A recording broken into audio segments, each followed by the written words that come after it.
So hi friends, welcome to SQL series. In this video we will discuss about DDL commands. So basically there are 5 commands in DDL: create, drop, truncate, rename, alter. So we are starting with our first command, that is create. So first of all we will create database name student. For that, as of now I have already the database. First I have drop create database student. So first we created database name student. After that, as of now you can see here, uh, the database name student is created. After that we can see the drop command.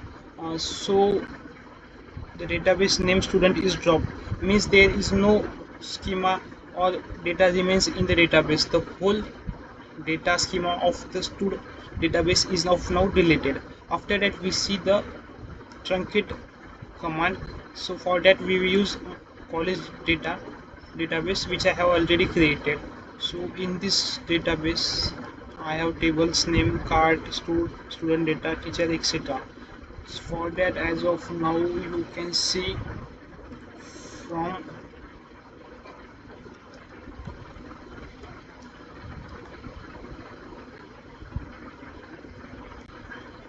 there is data present in my teacher table. After truncating the data, after truncating the table,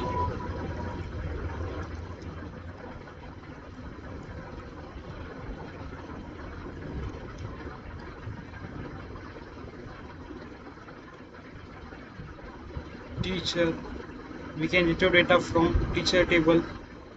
As of now you can see there is no data in that table, only the schema of that table remains. So in this way truncate is implemented. After that, there is alter command. Alter command is used to change the schema of a table or database. So in this command we have used alter plus rename command. For that, here we are changing the name of table data to student data. So we can also change the name of teacher table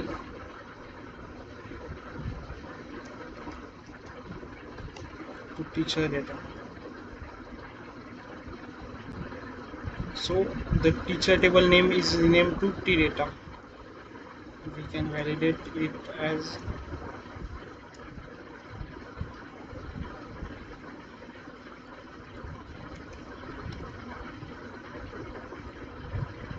select command is very popular in SQL. As of now it is used to retrieve data from table. So as you can see there is no data in the T data. As like teacher table, we only change the name of the table. So in this way we have implemented DDL commands. So for further DML command implementation, subscribe us, like us, and thank you so much.